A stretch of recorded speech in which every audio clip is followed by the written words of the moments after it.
On dit que la Guinée est un scandale géologique par la richesse de son sous-sol, mais c'est aussi un scandale géographique divisé en 4 types de reliefs. Une faune et une flore des plus variées, des traditions et une culture passionnante.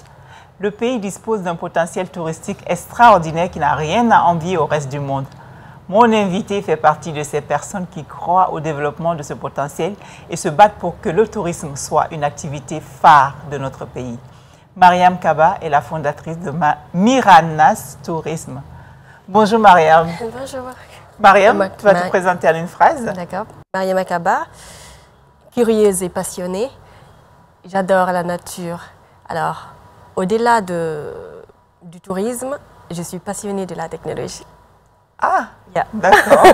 On va parler de ça tout à l'heure. Mais avant d'aller dans le vif du sujet, moi j'aimerais bien avoir rapidement une sorte de présentation touristique de la Guinée. Si aujourd'hui tu devais nous proposer des destinations dans chaque région naturelle, on va dire, ce serait quoi? On commence par quoi? Haute-Guinée. Ça, c'est intéressant. Alors, quand je parle de la Haute-Guinée, je commencerai par Niagasola, où on peut trouver l'histoire autour de Sosobala. Également, en Guinée forestière, j'adore Gogota. C'est un village avec une population très accueillante et beaucoup de mythes autour, mais c'est vraiment intéressant. Quand je viens au Fouta, c'est là aussi où j'ai beaucoup de choix, mais mon corps bat pour Pita. J'adore Dongoltouma. J'ai eu beaucoup d'expériences dans cette ville. Quand je viens vers la Basse-Guinée, alors là, je me limite à Kindia.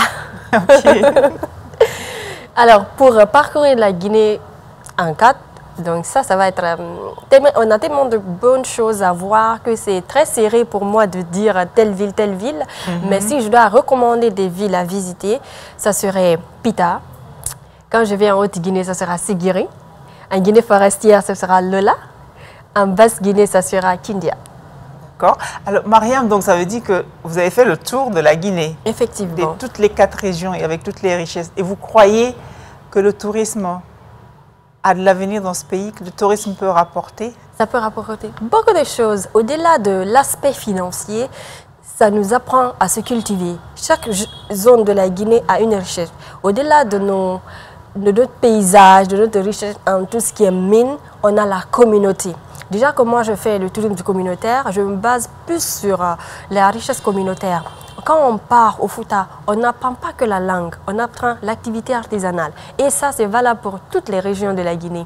Donc pour moi, le tourisme, c'est un secteur vraiment qui peut développer la Guinée. Parce que la chaîne de valeur, c'est une chaîne de valeur très riche. Quand quelqu'un vient en Guinée, il a besoin d'être hébergé, il a besoin de manger, il a besoin de se déplacer. Il a besoin de voir ce qu'on a à offrir en termes de visite touristique, en termes d'expérience. Et pour couronner de tout, il veut garder les souvenirs de la Guinée. Et ça passe par plusieurs activités, par plusieurs corps de métier. Ce qui fait que le tourisme, c'est un levier qui fait un développement de chaînes de valeur.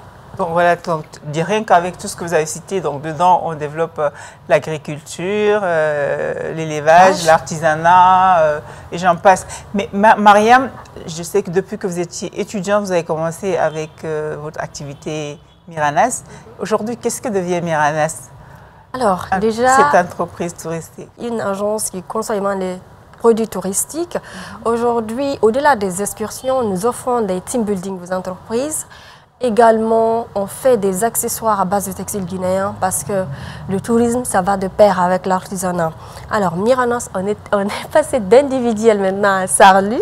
Et oui, on essaye vraiment d'agrandir notre secteur d'activité. Également, les zones où on offre des différentes circuits, également des différents circuits et des expériences aux clients. Donc, pour moi, aujourd'hui, Miranas, c'est un moyen pour découvrir la Guinée et la culture guinéenne. Alors, dites-moi, Mariam, avec tout ce qu'on vient de dire de la Guinée, 4 régions, 4 cultures, 4 flores, 4 tout est multiplié par 4 chez nous. Est-ce qu'aujourd'hui, on peut dire que la Guinée est une destination touristique? Sinon, pourquoi? Alors, la Guinée, c'est une destination touristique, mais on a beaucoup d'efforts aussi à fournir pour être au même rang que beaucoup de pays dans la région déjà. Oui, en Afrique. Parce que le but qu'on a ensemble, c'est que quand on cite les 10 destinations de l'Afrique, que la Guinée soit listée. Et pour ça, on a beaucoup d'efforts à fournir de part et d'autre, parce qu'on a besoin des infrastructures quand même. Hein. Également, et puis restaurer nos sites et valoriser notre destination. Ça passe par la communication, ça passe par l'échange et montrer vraiment le travail et le savoir-faire de la Guinée, l'artisanat. Ça passe par la restauration parce qu'on a une gastronomie très riche. Donc, il y a beaucoup de choses qu'il faut qu'on coordonne ensemble. Ça, c'est pas, l'effort n'est pas individuel, c'est collectif. À vous écouter, vous croyez vraiment au potentiel touristique de la Guinée, mais vous avez parlé d'une chose cruciale qui ne dépendra pas de vous, ce sont les infrastructures. Parce que ces infrastructures, j'entends qu'il faut des routes pour aller voir ces sites. Et quand on arrive sur ces sites, il faut de l'hébergement et de la restauration et tout ça. Mais est-ce qu'il y a des gens qui s'investissent dans ce secteur? Ou c'est vous simplement qui vous battez comme vous pouvez pour faire la promotion de... Non, il y a des gens il y a beaucoup de personnes qui s'intéressent alors là au tourisme. Parce que, par exemple, quand je prends l'éco-lodge, à Fort-Carrière, il y en a maintenant, à Maferania, il y en a. Et puis à Kindia, beaucoup s'intéressent maintenant au tourisme. Et puis je viens de rentrer du Fouta et j'ai vu que sur la route principale, il y a quand même beaucoup d'efforts qui sont en train d'être... les travaux. Oui, les travaux sont en cours. Et ça, c'est vraiment un truc que j'apprécie beaucoup parce que maintenant, Conakry-Kindia, par les bouchons de 36, on ne fait plus 4 heures. Ça, c'est bien parce que si on décide de voyager, aller faire aller-retour sur Kindia, on passera toute la journée dans la voiture. Maintenant, avec l'effort là, ça commence à réduire le temps de trajet. Ça nous encourage à sortir de Conakry. Parce que le plus souvent, quand on sort, on va se détendre. Pour revenir, on stresse tellement avec les bouchons qu'on regrette pourquoi on est sorti. Effectivement, il y a ça. Donc, le stress en fait, qu'on a laissé, on rentre avec. Donc, et au-delà de ça, il y a aussi vraiment l'ONT aussi qui fait un effort. L'ONT qui est l'Office national du tourisme, faire l'effort autour des sites touristiques. On voit beaucoup de communication autour, ce qui nous fait vraiment encore une autre visibilité sur la destination Guinée. Et puis, avec les projets qui sont en cours pour restaurer certains sites, ça, je dirais que dans quelques années, on sera véritablement une destination incontournable en Afrique. En Afrique, mais pour revenir à l'entrepreneur que vous êtes, vous avez choisi d'avoir une entreprise. Comment vous faites pour vendre vos voyages et quels sont vos clients? Comment vous faites pour... J'adore la technologie. J'utilise notre plateforme web, miranastourisme.com, pour créer les circuits que nous offrons. Également, on utilise les réseaux sociaux pour communiquer. Et aussi bouche à oreille. On utilise vraiment, on est plus sur le digital.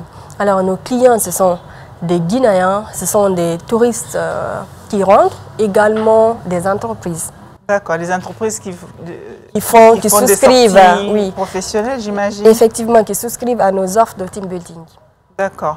Mais le team building, vous le faites aussi ou vous faites des partenariats avec les animateurs de ces team? Alors, on propose des packages et dans nos packages, on a des partenaires qui font des prestations sur tout le long. Par exemple, au niveau du déplacement, on n'a pas de moyens de déplacement comme des bateaux. Si on doit faire un team building sur l'île de Los, donc il faut qu'on négocie avec les gens qui ont des bateaux. Effectivement, donc c'est ce qui fait la richesse du tourisme. En fait, un seul client donne beaucoup de débouchés autour parce que le transporteur a sa part du marché, on a l'hébergeur qui a sa part, le cuisinier, le coach qu'on recrute pour donner des séances, ici c'est fitness ou si c'est des formations spécifiques parce qu'on fait aussi sur mesure, c'est-à-dire chaque team building est unique en fonction du vœu du client. Parce que l'idée derrière, en fait, c'est fédérer les employés. Et chaque entreprise a sa propre valeur et puis ses propres difficultés. Donc, quand ils sortent, d'autres, c'est pour s'amuser, d'autres, c'est vraiment trouver une solution au conflit interne. Donc, on essaie de customiser nos offres en parallèle, en travaillant également avec des prestataires. D'accord.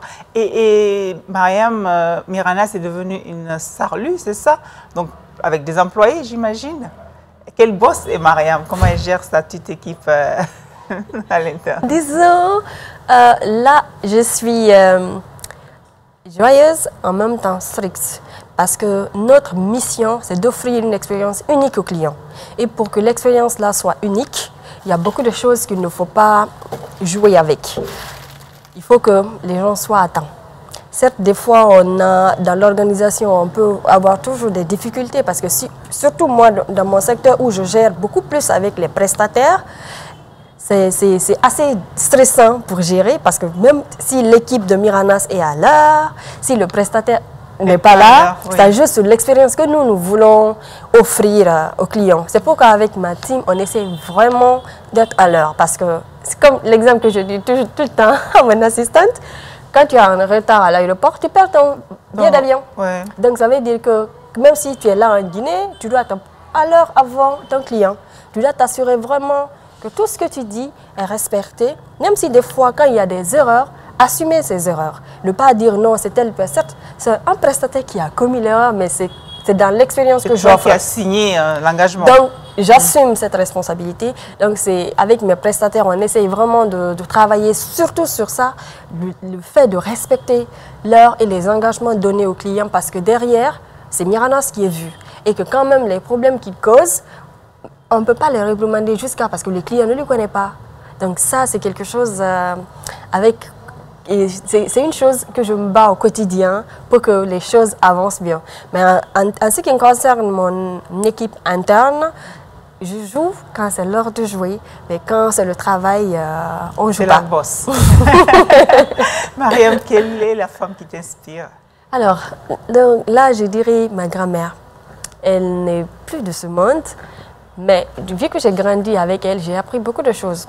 Elle me disait souvent que toute chose que tu fais dans la vie, ne faites pas parce qu'on dit que tu es tel. Que quand tu es simple balayeur, que quand tu finis de balayer, il ne faut pas que quelqu'un revienne. C'est ce que tu as balayé. Donc oui. À chaque fois, et pourtant, elle n'a pas fait l'école scientifique et tout, mais c'était vraiment quelqu'un qui avait tellement de connaissances. Et si je ne dis pas avec ceux avec qui je joue quotidiennement que j'ai grandi avec ma grand-mère, tu ne sauras pas. Parce qu'elle m'a donné tout. Les grand-mères ont toujours les meilleurs secrets, Mariam. C'est une chance de grandir avec sa grand-mère. C'est grâce à elle que moi, depuis que je faisais l'école primaire, je ne jette plus à la rue. Parce qu'elle disait, là où tu ne balais pas, ne salive pas. Tu vois, ouais. Les secrets des grand-mères. Alors, quelle est ta vision du monde? Alors, ma vision du monde, je vois un monde où les cultures sont liées. Un monde où on ne parle pas de race, on ne parle pas de genre, on ne parle pas d'ethnie. On parle d'une culture. En fait, chaque personne a une culture. Et au fur et à mesure qu'on rencontre une autre personne, on apprend de bonnes choses et de mauvaises choses. Il faut savoir faire la part des choses. Quand on croise une personne, on prend toujours quelque chose de la personne. Mais ce qu'on doit garder, c'est qu'à travers cette personne, j'ai appris quelque chose. Que ce soit une mauvaise expérience, une bonne expérience, on apprend toujours une leçon. Donc pour moi, je rêve d'un monde sans barrière. Monde sans barrière. Et tu vas dire à ceux qui nous suivent pourquoi ils doivent s'adresser à Miranas pour leurs aventures touristiques en Guinée. Alors, pourquoi s'adresser à Miranas? C'est pour vivre une expérience unique. C'est pour découvrir la Guinée sous toutes les couleurs. C'est pour rencontrer d'autres personnes, apprendre également, se détendre et surtout garder de beaux souvenirs de la Guinée. Parce que nous, à Miranas, l'expérience du client est notre raison d'être. Merci à Miranas pour nous avoir fait redécouvrir la Guinée. On a un beau pays, 4 régions, plein de choses à découvrir pour vos vacances, pour vos week-ends. N'hésitez pas, adressez-vous à Miranas, vous aurez de très belles surprises à travers elle, à travers la Guinée. Et on reçoit la semaine prochaine une autre boss de l'entrepreneuriat. Merci.